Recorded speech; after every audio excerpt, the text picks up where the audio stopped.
Alright, so in this video we're going to talk about a brand new article that was sent to me by many people that's been making the rounds, and it's apparently the entire rundown of everything that's going to happen in Shang-Chi, including how they're going to change some established things from the comics and more. Alright, so let's get into the Shang-Chi details. Now, obviously, the film has shifted release dates, so that was something that was, kind of expected with the time and date and age we're in, and the film has not finished shooting. So again, this could change. So, get ready for it just in case they don't continue production when they were supposed to in time to be able to meet the new release date, which obviously gives them a little bit more time, but still, if they pick up in the fall, hopefully they can hit the target release date, but it could change.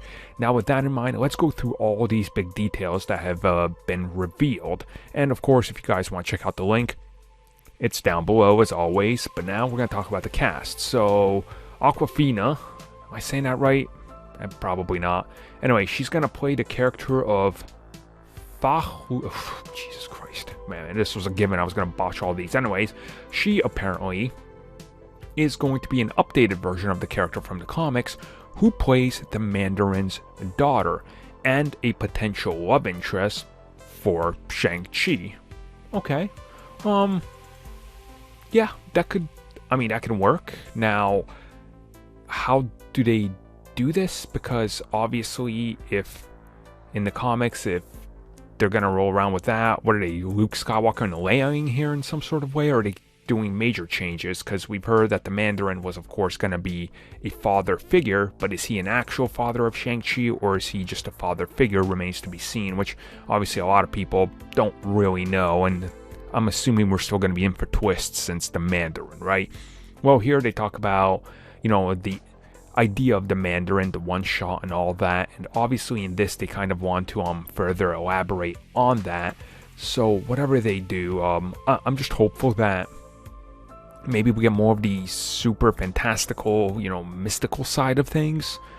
I mean, that's just my hope. Maybe some people don't agree with that. They could also go the tech route, like Ultimates, but they sort of did that in Iron Man 3 and people hated it, so it is what it is. Now, here's the things, that people have really been discussing. So, the basic plot, and they said what they've exclusively learned, minor plot points. Okay, special powers in the film, we know that.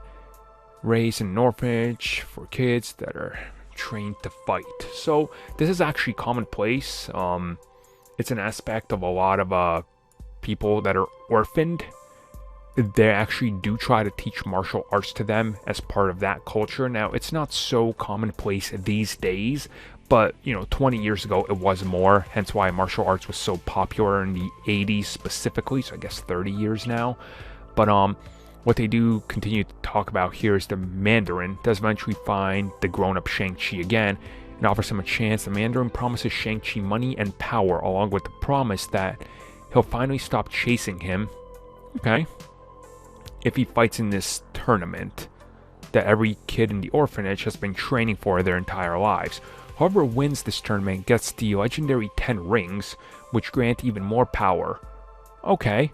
And the Mandarin wants to abuse that. So again, that sounds pretty good.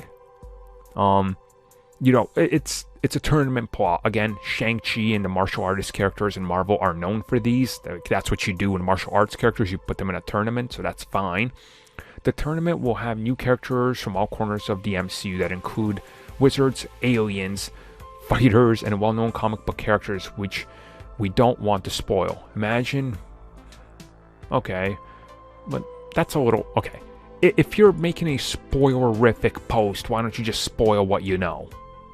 So that's a little cheesy, but alright. In the film, Shang-Chi's special power is the ability to clone himself while fighting. This is a slight different approach to a power he had in his most recent comic run. So yeah, that's kind of like this mimicking thing, which it's kind of cool, so I'm assuming they'll probably do it how they do it with Loki, just maybe make it a little different, so it's a little differently stylized. So I'm sort of fine with that. And then they go on here and talk about just some of the aspects, obviously the set photo and everything, which is cool. So there's been some rumors with what we might see here. specifically with some of the fighters and all that, which has been discussed. A lot of people have said Iron Fist. I mean, if you're going to have a giant tournament, yeah, but I don't see how that could work. And then again, they talk about aliens and all that, and different fighters, wizards. Yeah, I mean, Marvel's got so many to choose from. Just choose one and toss them in there. So this sounds like a basic breakdown of kind of what we've known tossed into one post, with maybe a few little new nuggets of info. But overall, I think you know what to expect. Marvel's Fight Tournament, the movie.